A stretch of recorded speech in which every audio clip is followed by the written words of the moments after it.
0.8% of greenhouse gases, and yet we have become victim of this raging flux, which has ravished our country, which can't be explained enough in words.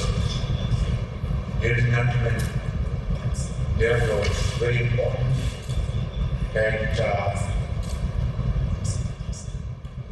no other country should become victim of this climate-induced floods.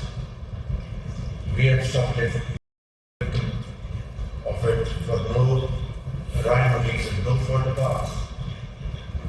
Now it's high time for this August Assembly to consider passionately and boldly rest of this situation and find out why another country to become victim of this situation which happened to us. Today we're still going through the phase of relief and rescue, and stagnant water is a very big threat to the health of our people, our children, our mothers, our daughters, and millions of people who are marooned by water. And health, obviously, is a big challenge for us.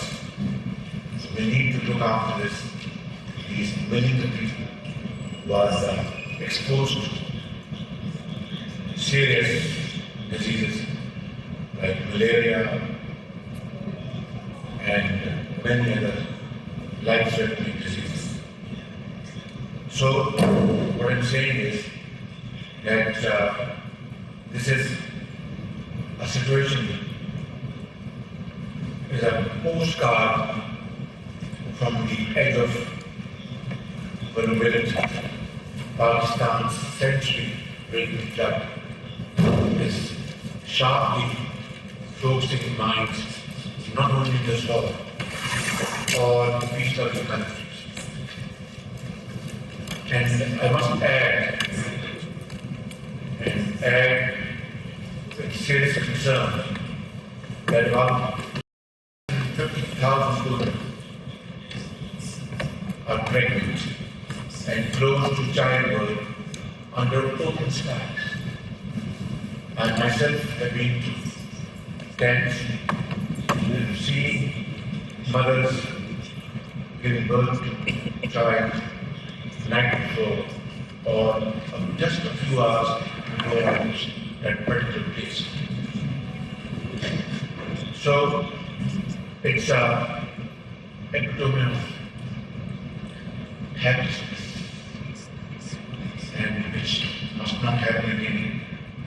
Easier said than done, but then it's our collective responsibility, our duty, especially global north, which has to realize its responsibilities and commitments made at Paris conference and then in Scotland. Talking in terms of cents and dollars, there was a commitment of $100 billion. How much out of this commitment has been realized is a question mark. And how can we think in your remotest imagination while we are dealing with relief efforts after rescue efforts? Of course, our friendly countries and many societies around the globe have chipped in and contributed, including Norway and many other countries, Masr and many other countries around the globe. I will keep on naming names. this is not finished. But is it enough to bridge the gap? The answer is a big no. Because we have to now deal with repairing our completely smashed infrastructure. 8,000 kilometers of roads, metal roads, have become rubble. Hundreds of bridges and flyovers and underpasses completely washed away. So this is not possible to handle it alone. It has to be a combination of our efforts. We have already repurposed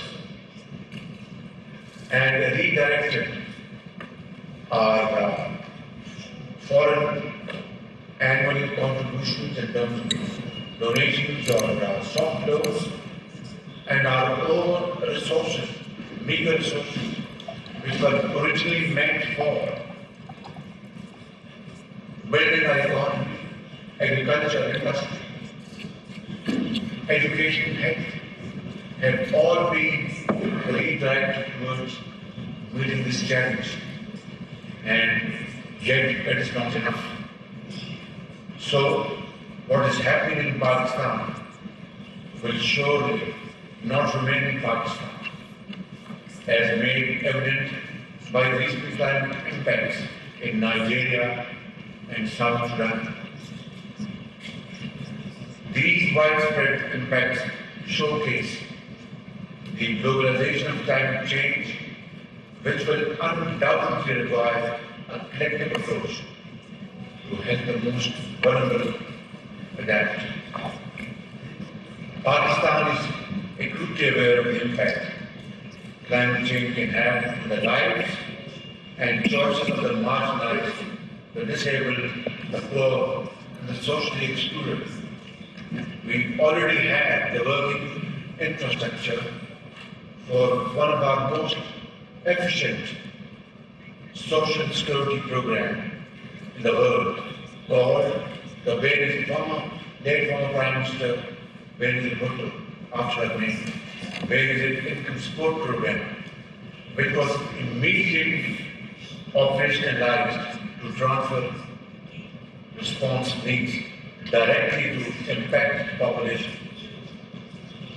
Our largest adaptation program, the Living Industry Initiative, will cut across the entire country like the great river that has fed and sustained Pakistan for centuries. And this initiative will intervene in 25 areas to include communities in flood management and detoxification of the rivers. Ladies and gentlemen, we urgently need to put our resources in lost livelihoods and income streams, build climate resilience infrastructure, conduct climate risk and vulnerability assessment, and put in place multi-health warning systems.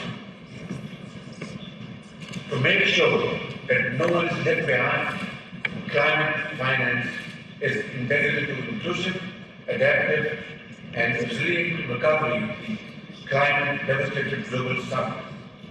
Financing will be a crucial element in Pakistan's climate action journey and implementation of NDCs. COP27 is an option to capitalize the adaptation fund and introduce agility and speed in countries that need to build resilience, simplify long-term climate financing instruments that are badly needed, like capacity deficits in the developing countries right now. The task is Herculean, and we are racing against time. Yet, alhamdulillah, we are resilient people, but we cannot do it alone. This COP comes at a pivotal time for humanity. We must address climate change impacts with the urgency that it's required. The burden of climate change must be shared, and this is very important, ladies and gentlemen, equitably rather than equally. Building adaptive capacity for developing countries and vulnerable communities must no longer be a matter of charity. That's very important. It is about climate justice and fair play. This is an opportunity for us to seize the moment and secure the future of the most vulnerable population of the world. And I thank you and would like to appreciate your coming in this behalf. God bless you.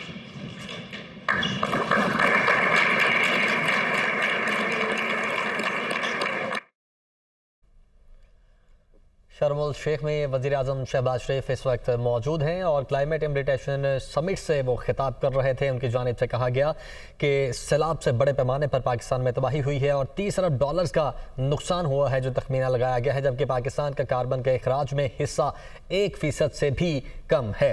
ये वक्त है कि दुनिया माहौलियाती तब्दीली के challenge से निमटने के लिए इकदाम करे। उन्होंने कहा कि हमें आइंदा नस्लों के महफूज मुस्तकबिल के लिए इकदाम करने होंगे। पाकिस्तान में सैलाब से बड़े पैमाने पर तबाही हुई है और पाकिस्तान क्लाइमेट चेंज की वजह से बहुत बुरी तरह मुतासिर हुआ है। पाकिस्तान में 40 लाख एकड़ पर खड़ी फसलें तबाह हो गई हैं और उन्होंने बताया कि पाकिस्तानी मईशत को सैलाब से $30 अरब से ज़ायद का नुकसान हुआ है, जबकि पाकिस्तान का कार्बन के अखराज में हिस्सा 1% से भी कम है और इसके बावजूद हमें ये सब कुछ सहना पड़ रहा है। पाकिस्तान मौसमियाती तब्दीलियों से शदीद मुतासरा ममालिक में शामिल हुआ है और दुनिया को माहौलियाती इंसाफ पर तवज्जो मरकूज करना होगी। उन्होंने कहा कि यह वक्त है कि दुनिया माहौलियाती तब्दीली के चैलेंज से निमटने के लिए इकदाम करे।